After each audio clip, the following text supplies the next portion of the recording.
having the pressure injury as well, of course. Here's it's like I thank Carol for inviting me to speak with regards to most of the people with spinal cord injuries and other physical disabilities are like having as a major problem most of the time that they aren't able to move properly. So here goes. Start off, this is how I got the spinal cord injury in the Philippines. So I had my vacation, and it's a 2 week vacation with my sister. And on our way back to the airport to come back here with my 3 kids, we met the accident, and I lost my mom in the accident. And well, I had the surgery back in the Philippines, knowing that there's only few special surgeons who do new spinal cord operations. I waited 6 days, laying flat on the spinal board, and because like I don't want them to move me, it'll cause further damage. And I was on fentanyl drip.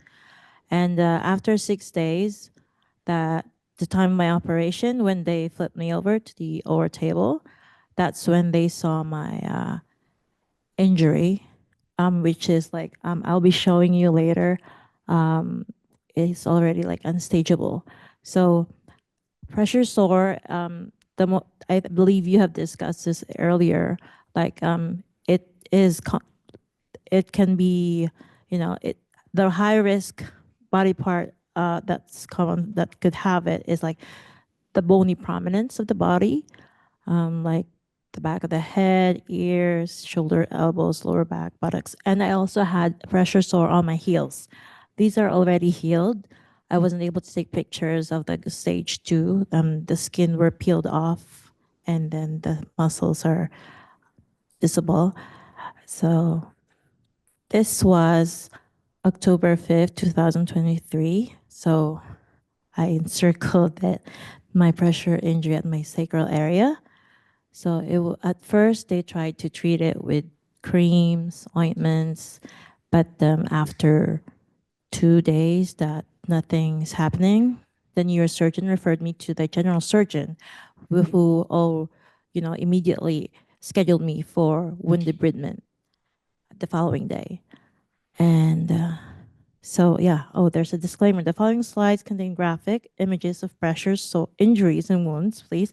I do hope that you having finishing your lunch would not, gross you out with the following pictures that I'll show. I believe I don't know if there are some pictures like already shown earlier, but yeah, which are intended for educational purposes only. Please, some images may be unsettling. If you feel uncomfortable, please feel free to step out. I don't want you to step out, but I love for you all to listen and see. And then thank you for understanding. Okay. So yes, that's the wound debridement and excision of sacral decubitus ulcer. So the OR nurse showed it to me before I went out the operating room. And yeah, it's stage 4, which extends to muscles, tendons, bones. Yeah, so wow. That's how big of a chunk that it is. Like I wasn't able to ask for the measurement, but it's really big. And it took 4 months to heal. October, November, December, January, February. Yes. So after the surgery, I always take pictures whenever the general surgeon cleaned my wound. She does it a daily basis, which is like a wet to dry dressing using in the Philippines they have improvised something like Vash. So it's a 0.9% saline, and then she would put 5 cc of chlorine. Yes. But which at first for me, it's the first time that I, encounter of it being a cleansing or disinfecting for wounds. And so yeah, day 8, but then well, it is improving, but there are some sloughs there. And so they referred me to an infectious doctor specialist. So the doctor put me in ciprofloxacin 400 milligrams IV every 12 hours for 14 days, and another 7 days, which is orally of the same antibiotic, which is ciprofloxacin 500 milligrams, one tablet, 2 times a day. Yeah, so day 15, we would see some tissue formation and growth when still the slaughter. Day 22, October 28, and day 32nd, November 1st. Well, I am actually being relieved as it improves. And November 7th, day 38, there are some, of course, you'll be seeing tunneling and undermining in my wounds. And day 41st to 51st, I was already here back in Canada, repatriated to Humber River.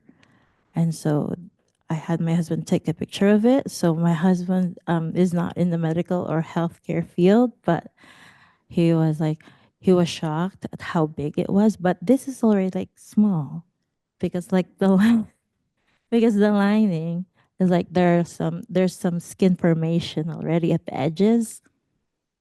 And so yes, so but it's really that's what I do is I always stay on my sides to it's very rare that I remain flat on my back for an hour. No, always on my side.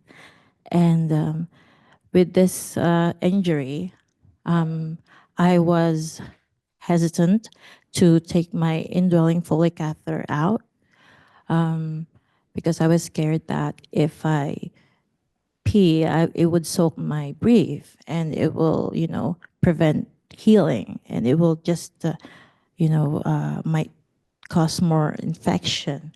And that's why I had my indwelling Foley catheter until December 5th that I was repatriated to Lyndhurst. And they said that, yeah, no, we should just remove it. You have to rehabilitate your bladder as well.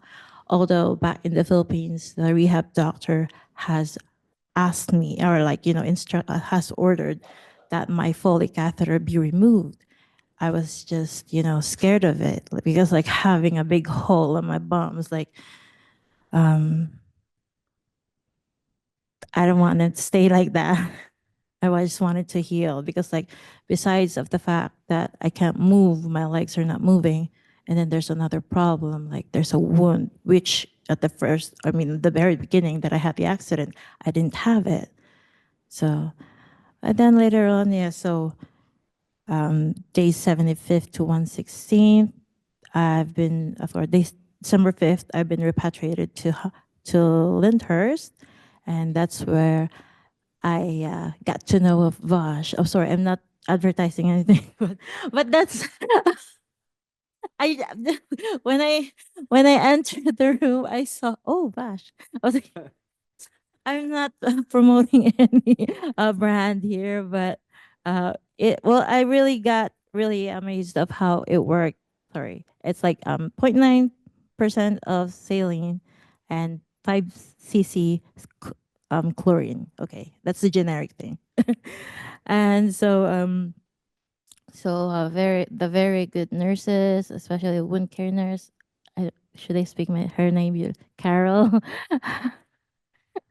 She went to see me, measured it, did measure the undermining, which is like wow, tunneling like real deep, and then she did that. It's like the same, wet to dry, but with Vash, and I'm so happy like how they clean it daily as well. And there are some hypergranulation which happened, which I thought like, oh wow, look, I have a lot of growth. These tissues like are healing, and like, but it's not good because like it will prevent the hastening of the tissue closing up, and that's why they treat it with silver nitrate. Yes, that's the black gray thing at the third picture. And after, yeah, so day 130, 131st. So it's like very, very small now. And I'm still, of course, staying on my left side right side. And during physiotherapy, they have to make sure that they're the, what do you call that? The new step that the other equipment that they use for my therapy is like open at the back so that it's not closing up and touching my bum, so that it won't cause, too much heat or moisture.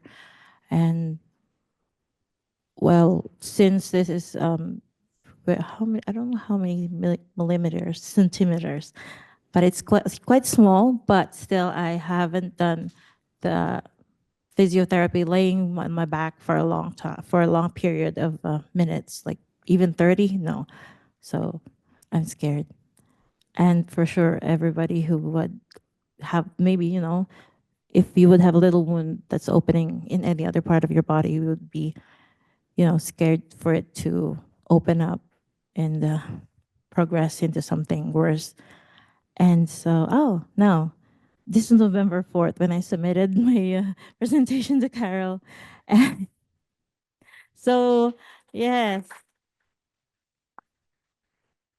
thank you. Yeah, so this is like, now it looks like a warp of skin. And then, oh, I am always also like keeping eye of my skin, especially at the, I don't know, the septum of my bum. Sometimes if it's moist, it would tend to be at risk for another pressure sore. So it's always best to check. I always ask my husband to check it in the morning, at night, or like, even after I arrive home and then just change. And I ask, he's like, he's like an informally trained nurse.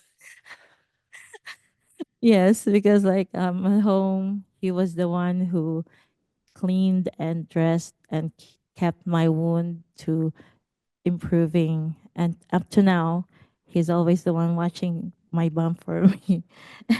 And thank you so much. I hope that it has been education. Thank you. Okay. Yeah, if you have any questions for me or that I could answer easily, please don't hesitate to ask. I don't know if I have mentioned everything, but apparently, prevention after having the pressure injury is the most critical part that I'm doing right now. Always offloading, skin checks, and always being careful of how I transfer, because sometimes if my upper body is not that strong enough, and like if it's really the area that I'm going to be transferring to is it's almost the same level as my chair, sometimes my bum gets stuck on the wheels. So I always get scared, like, oops. So that's yeah. Are there any questions for Luz?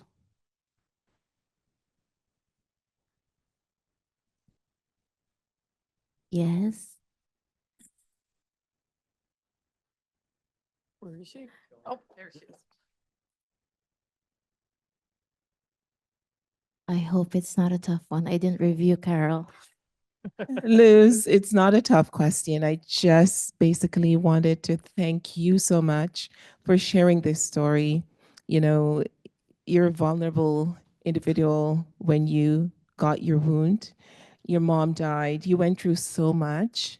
And for you to come back and share the story about your wound, it takes a lot. So I just wanted to commend you for that. Thank you. Thank you.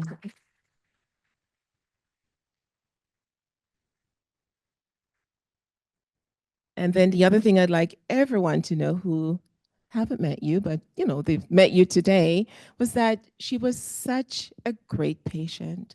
So when you heard all about pressure injury prevention, what the patient needed to do, talking about even patient being in that emotional space, are they ready to execute what you're telling them? Luz always, she was always that patient who would turn on her side. She even was on prone, like in prone position some of the times. Nutrition, she was on par with that. She didn't like the taste of the protein powder, but she found ways to make it part of her diet. So really want to thank you, and you're exemplary. And I told her you should write a book. Yes. Oh my gosh. Yeah, I'll try. Thank you. Yes, please. Nutrition, protein, and vitamin C is very important in wound healing.